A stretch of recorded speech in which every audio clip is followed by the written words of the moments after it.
Hello everyone, this is Abdul. So when we think about prison, we think about prison in a physical term. And this is how we got used to think about prison. That prison is this physical jail cell that is confined and that takes away our freedom. And based on that foundation, we feel like the more we are less confined with space, the more free we are. And sometimes we have these fantasies of traveling to that remote island by yourself or with your family or with your loved ones, and that's going to be the ultimate freedom that you can ever experience in life. However, I just doing a very quick search just on Google.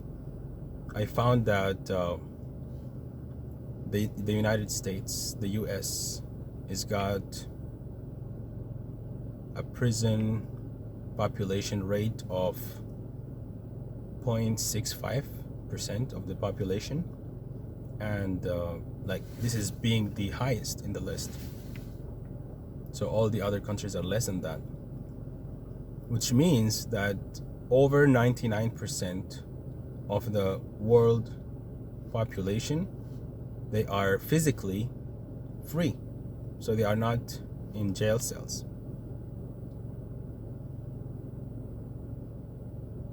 So if we take the human experience or the human existence to be of a multidimensional nature, so we have our physical dimension of existence, and then we have our psychological dimension of existence, and then we have our spiritual dimension of existence. If we take our experience to be of that nature, and now by eliminating the physical factor, because as we said, more than 99% of the world population, they are physically free.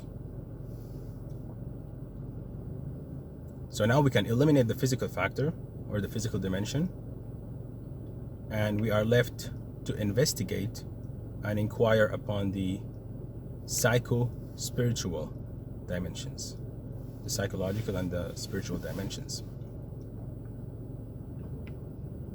And for me personally, from my own experience, I was never physically present, but to me it felt that I was present in one way or another, and that's actually from a psychological point of view. So my prison was always psychological, and by that I mean all of the fears. And to me, this psychological prison is based on fear. It's like fear is the foundation of this prison. So whenever I'm aspiring to try something different, or my spiritual being, my soul is longing for an experience, I'm afraid of something. So, and the examples of fear are many. So there is the fear of rejection. There's also the fear of abandonment, the fear of not being loved, the fear of not being appreciated. And fundamentally, there is the fear of death.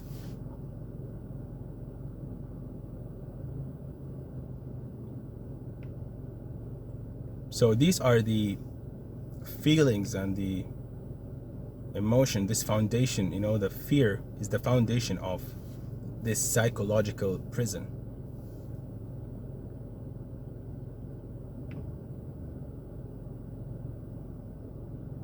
So it's like our soul, our inner essence, has always been trying to experience something.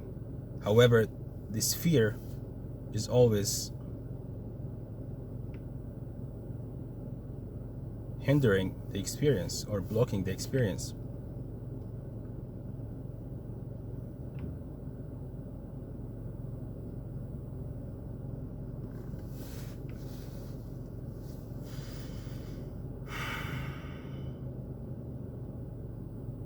And in my experience, and from what I read from other people's experience, that most of these fears are linked to our earlier stages of development. And by that I mean childhood and adolescence. So up to our teenage stage, most of these fears were already instilled and ingrained inside of us. So it's almost like this fear-based psyche experienced overwhelming emotional experiences that a kid was not able to deal with.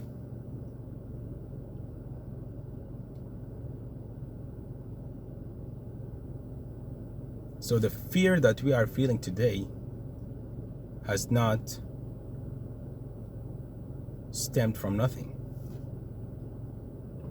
It actually has some basis. But it's not going to go away by itself. So it's something that needs to be acknowledged and addressed. So right now I'm trying to practice, working on my fears as well, because I feel like it's a journey that needs to be taken. And by that I also mean all kinds of insecurity. This is the fear that I'm talking about. So you don't want to practice public speaking because of the fear of judgment. I don't want to be made fun of. I don't want to make an ass of myself, because it's not going to look good. So I better preserve my current self-image and not do it, right? This is the comfortable state of being. But in order to evolve, in order to experience our inner potential, we need to go beyond this.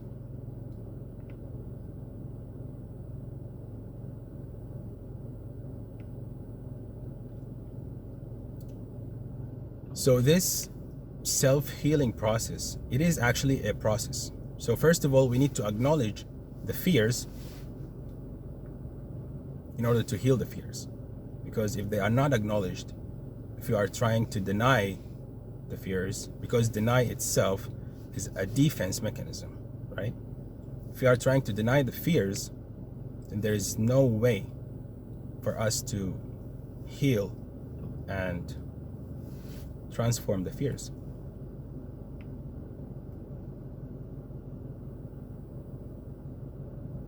So it's just as for a detective, in order to find out about the criminal or about the killer, he needs or she needs to start an investigation.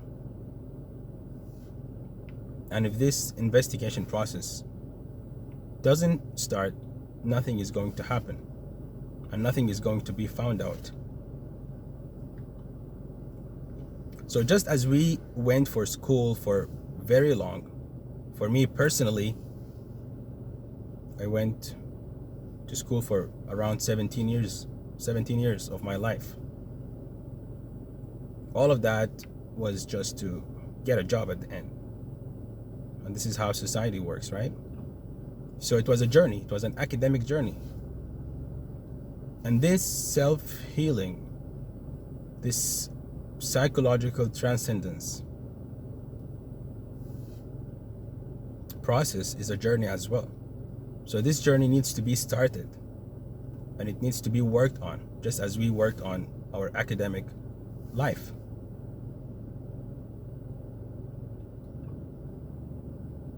But this is fundamental.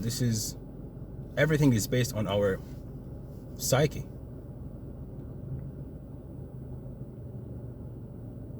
All of the things that we are possessing and accumulating if we don't work on this psychological transcendence, psychological healing process, they will end up owning us.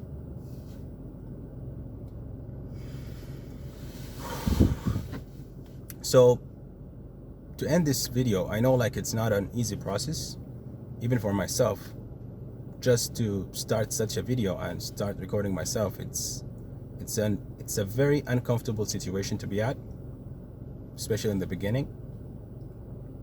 However, it's an ongoing process.